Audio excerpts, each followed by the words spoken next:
Gabito na to ang term is essential o economical.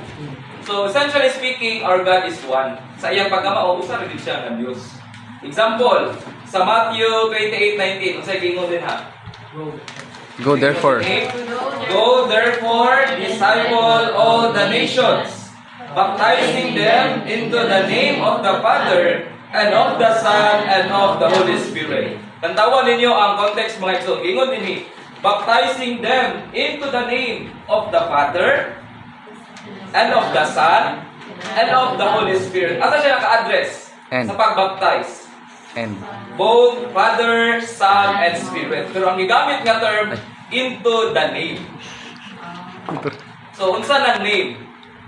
ngalan. Singular, di ba? Singular.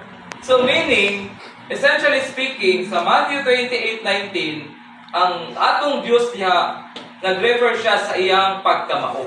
Isa ra gyud ang atong Diyos. Di ba? Nag-ingon ba ta dire nga sa mga ngalan sa Amahan, sa Anak, sa Espiritu, di ba? Wala. Na matikdan ninyo. Pero nganong sa ngalan raman? Oh, kay isa raman siya. So, nagisgot na siya sa iyang pagkamao. Then, how about sa iyang pagkatulo? Naa, di mabasa? Sulayan na to. Isa na yung Bible sa cellphone. Oh, Genesis 1:26. Ningon siya dito.